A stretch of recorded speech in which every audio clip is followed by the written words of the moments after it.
Did you hear about the back and forth between Bill Belichick and Robert Kraft? No. So I wouldn't call it a beef. I would call it a point of view perspective on how the relationship came about. Right? Like if you ask somebody, if you're with your significant other and they say, hey, how did you guys meet? 9 times out of 10, the man is going to look to the woman and say, go ahead, take it over, right? And she's like, well, this is how it went. And the man will just sit there and be like, yeah, it's good. Yeah, that happened, yes. But let you have that same conversation with those same 2 people at separate times.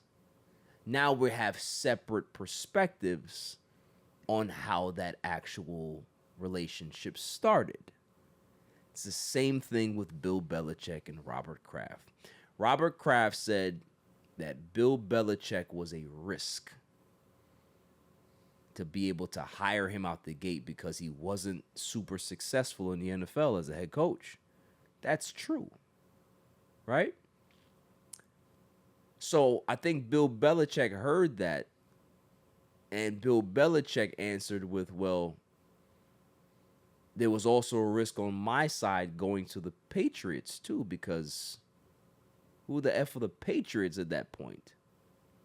And both guys are correct. So this is why I lean a lot more to Bill Belichick's side of the argument. I'm going to go ahead and pull a stat here, if I can find it. Let's see where it is. I pulled it up before. Maybe I lost it. See if I can find it.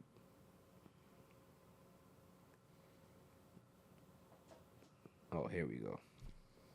So, Bill Belichick got hired, I think in 2000, I believe, might have been.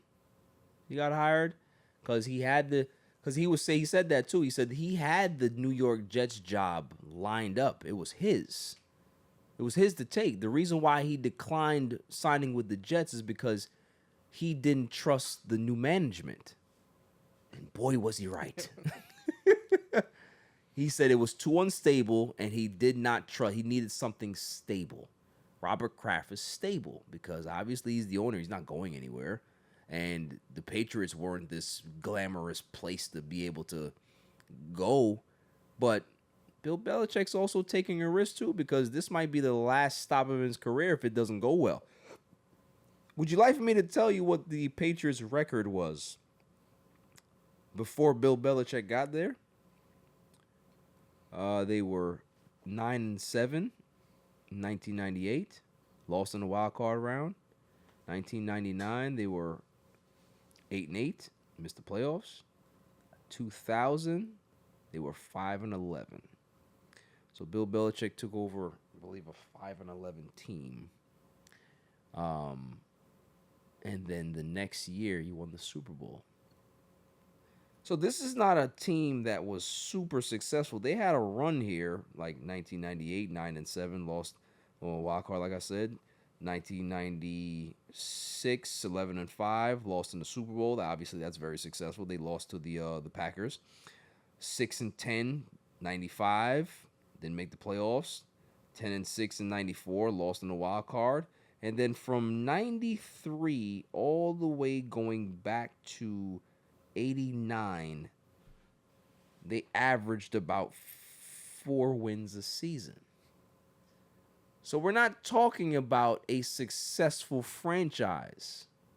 We're not talking about a historical franchise that has all of these accolades and stuff. This is a franchise that had some pockets of success. So when they're both talking about this relationship and how much of a risk it was, yeah, it was both a risk on both their ends. Because if Robert Kraft doesn't hit a home run here, then now everybody's going to start turning on Robert Kraft. Why can't you be able to turn this franchise around? We were just in the Super Bowl 4 years ago, 4, 5, 6 years ago. What's going on? And for Bill Belichick, this might be it. If you don't prove that you can be able to be this intelligent defensive genius that you've showed in New York and you showed in with the Giants and the Jets, you need to be able to cash in now. It has to be now. So I don't think any of them are wrong. It's just that both men are very prideful, and they're not gonna want to back down, and they're always gonna want to make their side of the story seem a lot more advantageous to them. But both are right. Tom Brady needed Bill Belichick. He also needed Robert Kraft. Bill Belichick needed Robert Kraft to hire him, and Bill Belichick needed Tom Brady to get him to where he needed to be. Robert Kraft needed to hire the right coach in Bill Belichick, and he needed to trust Bill Belichick and his staff to be able to draft the right quarterback to get them to Super Bowls. It's a triangle that needed each other. Every side is important to that triangle. Without one side, it's not a fucking triangle anymore, right? It's an 8. So it's just, that's all it is. Like, everybody has their own story. You have your own perspective, and that's fine. But the end goal was the same, is that you all needed each other to be successful. And that should be the conclusion. Doesn't matter how it happened. It doesn't matter who wants to have the advantage. Who cares? We saw the Patriots be dominant for 20 seasons because that triangle needed each other. And that's all there is. That was pretty good. I ain't gonna lie to you.